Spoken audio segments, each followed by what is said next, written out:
I actually do really like it when it starts looking like a crazy jungle. Good evening, beautiful people. All right, since it has cooled down for the day, we're gonna get out here in the garden and do some harvesting. There's not a whole lot to harvest. Anybody who's watched, we didn't really try very hard with the garden this year because we knew we were going to be occupied. Right. We stuck a few things in the ground. You know, we tried. We thought about it. We thought about it. But then things did slow down. We did actually kind of just chill out.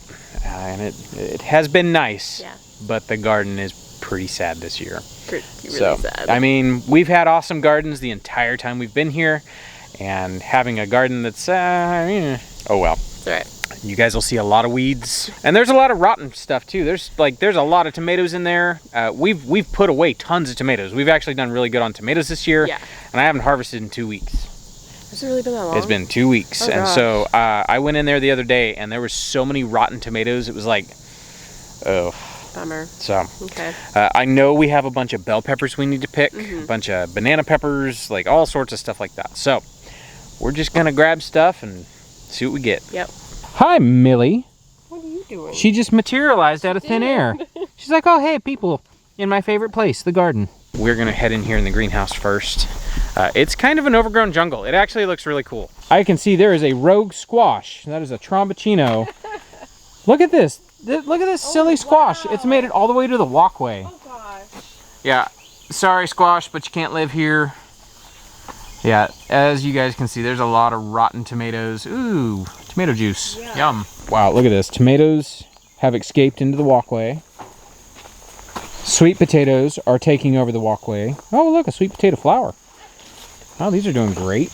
We've got some cayenne peppers. Little story about the cayenne peppers. I have been trying to grow cayenne peppers for 4 years. I have tried various different brands of seeds, and for whatever reason, every year I've tried to plant them, the seeds mold. Like, they don't come up, they mold, they, like, nothing. So, this year, I went to a nursery, and I bought some cayenne peppers. I actually have a lot of cayenne peppers this year. I'm stoked. We're definitely gonna have some sweet potatoes in here. What a sea of sweet potato vines.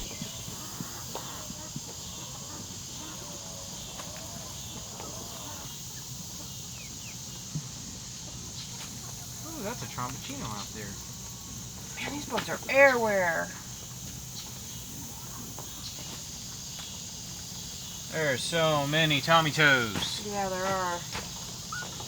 I mean, it's okay, because it's like the one thing that's been keeping us in tomatoes this year.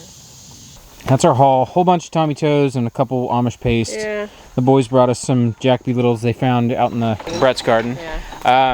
There's a lot of loss in here. A new pest that we haven't ever had to deal with is these guys. They basically look like a squash bug with bell bottoms. Yeah. That's what the boys say. They look like squash bugs with bell bottoms. Some sort of an assassin bug. I think I've heard them called cucumber bugs or something like that. They've never bothered our tomatoes until this year. And there are thousands of them in here. So there's a lot of tomatoes in here that have just given up the ghost. Yeah. I don't know. I think I'm ready to call it. Yeah. Ready to clean this place out. We need to make room for fall stuff. Yeah, we wanna get cold crops going on. How about peppers? You wanna pick any peppers? So I have found that I really, really like these Buena Mulatas. I really like them on pizza. I really like them. They're just a good dried pepper. Like, they're not too spicy, but I mean, they're pretty spicy, but not like insane spicy. They're not, like, they have a really good flavor. Deadly. Yeah, let's just wait till they turn red. Okay. These cayennes have done really good. Yeah, I've been very happy. So we started having this kind of problem last year. Apparently we have some spicy loving mice. It got to the seeds and quit eating, so maybe it decided maybe it decided it didn't like spicy. I think they have a tag down at the bottom. I think they're Anaheim. It looks like a bell pepper. Sort of. I don't see a tag. So some of these had tags, and some of them were like popsicle stick tags, and the popsicle sticks have like disintegrated. Erased themselves. But they've turned into compost is what they've done. Yeah. So, like, not mad. That's why I used popsicle sticks. A lot of times I have plastic reusable ones, and I'll use those. But this year I had some popsicle sticks. Looking at the green beans. Yeah. So They got flowers. they got flowers. They're producing. There's actually one on the end. Hey, you got some green beans. So we actually replanted this bed. It's currently being taken over by morning glories and passion vines. I leave the passion vines because that's also food. Hey, you got some green beans. Let me see one. That one's a little tough. Oh. We've not had enough green beans this year. I don't think the mint works. Oh, no, I don't think so. Supposedly mint will keep away mosquitoes. My legs say otherwise. Yeah, your legs say otherwise. This is mostly bell peppers. There's a few wax, like banana peppers. I also see this is a Thai dragon that has come back for 2 years. Yeah. So I just let it do its thing. It makes tasty peppers. They're quite spicy. So I guess we'll have more. Yeah. Look at these. What? Oh, sweet. Watch out, Millie. Watch out, watch out, watch out. Watch out, watch out, watch out. Fair amount of bell peppers. Yeah, that's not bad. Oh, what's so funny? I heard you. Are you talking? Hopefully the baby takes after me and mosquitoes find her repulsive. Yes. The mosquitoes hate my flavor, but they love the flavor of Meg. So it's kind of nice if I'm out here. I don't ever get bit by mosquitoes. You'll be fine. Meg is my insurance against mosquitoes. I think this squash is done for. This was a yellow squash. I mean, it's kind of still going, but it looks like the squash bugs are working on murdering it. I mean, it happens. You just picking big ones? Yeah, basically. Ooh, is that a red one? Ooh, red ones. Ooh, hoo, hoo. Look at that one. Yeah. Yeah, those are good size. It'll be one tiny batch of cowboy candy. Meg's like one and only requirement this year is have enough jalapenos to make some cowboy candy. Yeah, which is hilarious because I'm not a huge spicy person. Like I enjoy a little bit, but I'm not like it doesn't. Not like me. Like right. I'm kind of a addict when it comes to spicy stuff. But I sure do love me some cowboy candy. Let's check over here. So we grew these melons. Some friends gave us some seeds, and it's called Eden melon. It's basically like a tiny honeydew melon. Sweetest, best tasting melon I've ever had. Yeah, here we go. Here's one. This one still got a ways to go. You know when they're ripe. They're, I don't know, you know, about the size of a coconut. And you can smell them when you walk up. And that's how you know they're ready. They're heavenly. Like, the kids have fought over them. Just cut them in half, scoop the seeds out, and sit and eat them with a spoon. They're quite tasty. We have some lunchbox peppers in here currently being consumed by weeds. I don't see hardly any peppers. Like, there's a few. Not very big, but there's a few. So this is gonna be like Garden of 21, where we start giving up on the garden, and come fall, stuff is still in the ground, but we haven't had a frost yet, so it's still plugging along. And right before the frost, we're out there picking peppers and like everything all at once, like the last week before the frost gets here. Yeah. That's probably what it's gonna be this year. Probably. That's all right. Like I'm cool with that. That's fine. So this fig we've had in the ground for probably 3 years. This is the biggest it's ever gotten, and we still have yet to see any fruit on it. So I don't know, I'm gonna give this like another year, this fig tree. I've got the label of what variety this is. This is a Texas everbearing fig. It's never bearing, actually. It has never bared here. It has never bore fruit. I have a Chicago hardy fig out there at the end of the orchard. It's like 2 feet tall and covered in figs. And it was last year. So, I don't know, we'll see. All right, so the baby is ready for bed. Yes, he's ready for bed. We've got 1 basket full of produce, which I'll take it, that's all right. Better than nothing. The bottom of that is filled with tomatoes, and then it's peppers on top, all sorts of peppers. Yep. Pretty happy about that. Yeah.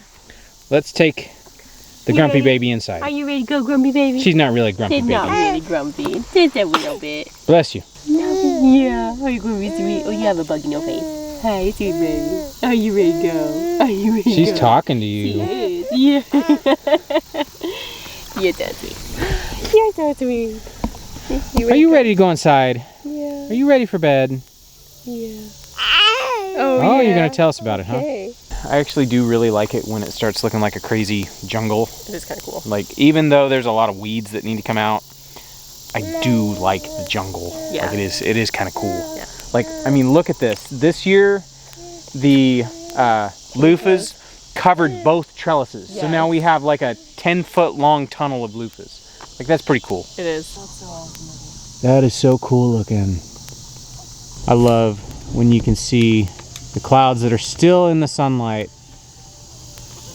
Sun's just setting up there. That is one thing about being out here. Some of the prettiest sunsets I've ever seen. All right, it is the next morning, late morning, but I actually have a job that I need to do first thing this morning. I need to get our second chicken tractor that is not in use right now and bring it up here to the start of our travels. We have a batch of meat birds. We've had them, about 2 weeks now, and I am gonna put them out on grass. I probably should have put them out on grass a little while ago. They're ready. They're ready to go out on grass. We might put them up at night if it's gonna be kind of cool. Here lately, the nights have been, I don't know, high 60s. Really nice. Like, the weather is really nice for August, so I'll take it. I'm gonna use the tractor to drag that thing. The chicken tractor has wheels on it, but it's just easier to be able to, lift it up and just drive it on up here. So I'm gonna get this thing fired up. Millie, you better watch out. She'll move as soon as I turn this on.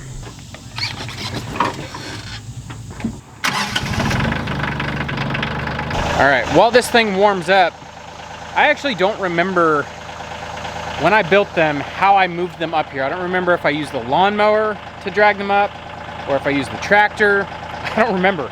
It's been a little bit. Apparently it's been a very busy year. The last one I moved up with the tractor, when I brought it up, I actually broke it and I had to repair it. And it was my fault because I was just, the tractor's a lot bigger than the lawnmower, so if you hit something, stuff breaks. Whereas with the lawnmower, if you hit something, you just stop. So I'm gonna use the tractor today and hopefully not break anything. Wow, I think the berries down here have enjoyed growing in there. And I think that's a tiny persimmon tree. Gonna make some unhappy plants. I know the poison ivy is starting to creep in here. It'll be nice to have this thing out of the way so I can get in here and mow all this and weed whack. I'm gonna drag this drum holder. This is our water for the meat birds. It's nice to have 55 gallons of water out there with the meat birds. It makes it easy when you're way out in the middle of the yard and you don't want to haul all of your water. It's nice to have that on wheels. I can take it up to where the hose is, fill it up, haul it back down there, and leave it. Last year we did 100 birds. I was going through 55 gallons of water probably every 2 to 3 days. It'll be nice to have that again.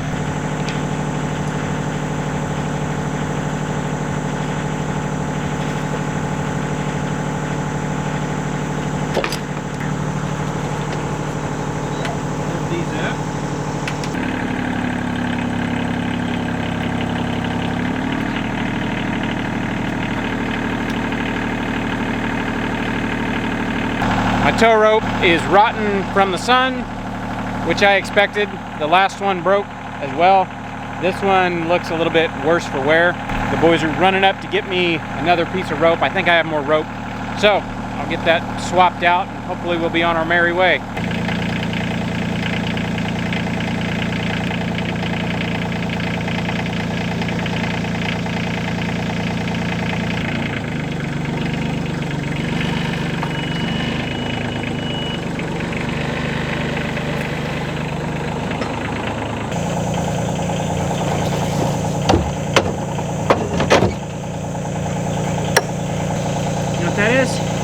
So this right here, this is what a greenhorn tomato worm turns into. Really cool looking moth.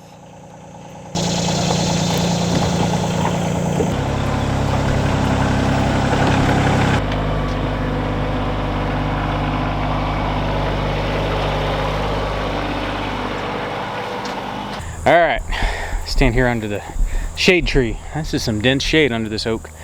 I'm gonna get the rope tied back on because I had to untie it. I really need to replace those with cable, but I hate cable because once it starts getting frayed, you get stabbed and poked with those little wires. So I figure rope, I mean, I get about a year out of a piece of rope, so that's not bad. I'm gonna get this thing turned around, and this will basically be their start point, and they'll head down this way, make it to the driveway. We'll go down 2 swales and then come back this way, and at the end we will wind up at the barn, and then that's where we process them. Happy this made it without breaking anything.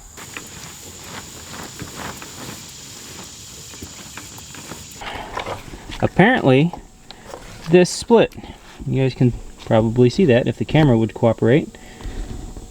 There is water coming out of that seam, so I'm gonna have to fix that. That's kind of a bummer. Well, that's all right. Our water requirements are not that great right now. I'm gonna grab a wagon and we are gonna move some meat birds.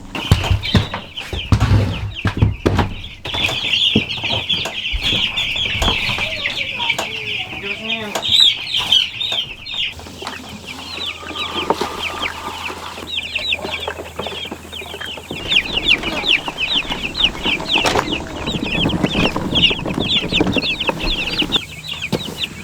Two. 5. All right, chickies. Watch out, chickies. Enjoy the grass. They don't know what to think about it. You got half of them that are scared to death. The other half that don't know what to do. That's all right. They'll figure it out. Here's their food. First day on grass, it's always interesting to watch how they deal with being in the grass because they've never been in grass before. So they don't know what to make of it. And then you got the few chonkers that are like, it's all right, I found the food. Okay, more finding the food. All is forgiven. It is the evening? Yeah, evening. Yes, it is the evening. We're rolling up on dinner time. We are. I don't even know what time of day it is. It's been one of those days. It has. What we got going on for dinner tonight? This is short ribs. There's a little bit of skirt steak in there too. But short ribs. Oh, wow. Wow. Okay, I think it's I done. think they're done. Yeah. Yeah, so we're gonna have those short ribs. I just did some soy sauce and some ketchup and some pepper jelly. I mixed them together and threw them on there with some salt and garlic. So like almost like a teriyaki. Yeah, like a teriyaki, kind of thing. sweet sour kind of thing. Yeah. And then canned green beans. Just gonna reheat these real quick. And then I made some rolls this morning to go with it. And that's it. We'll call it good. All right. I love green beans. Mm-hmm. Can I eat some? It's very hot. I'll pull you up a little piece and let it cool off, okay? So I'll put it right there. It's really satisfying. It is really satisfying. You give me a little. Did you eat that one already? She did eat that one. Are you hungry, baby? Yeah. Yeah. Okay, let's. I like it hot. Oh, you like? Okay, well, there you go. It's like I ain't waiting. Food station. Please bless this food for our bodies in Jesus' name. Amen. The short ribs taste a heck of a lot better than the skirt steak. All right, that dinner is always a hit. As long as there is enough meat. That is the struggle with short ribs. It is, yeah. I tried to, when I packaged them, I tried to make a meaty one with a fatty one. That way, no matter what pack you grab, there's always meat. But there has been some grumbling every time we make short ribs because there's not enough meat. Well, that's why I added that skirt steak tonight. Just a little bit more. Yeah, it was good though. Very tasty. Yeah. Good job on the like teriyaki thing. It was kind of like a sweet and sour. Sweet and sour. Yeah. It was pretty good. Sweet and sour beef. Yeah. All right, that is going to do it for us for today. We are going to get cleaned up so I can sit down and record our weekly podcast. Me and Jason from Sow the Land and Al of Lumna Acres. We do a podcast every week. It's called Homestead Shop Talk Podcast. We just sit down and talk shop. If you are so inclined to listen to three dudes sit and talk shop, Shooting the breeze. Shooting the breeze, check it out. Sometimes it's very cathartic for us. Like we're just talking. Three guys having a conversation. And we allow people to join in or listen along. All right, that's going to do it for us for today. So we will catch you guys on the next one. Bye. Bye.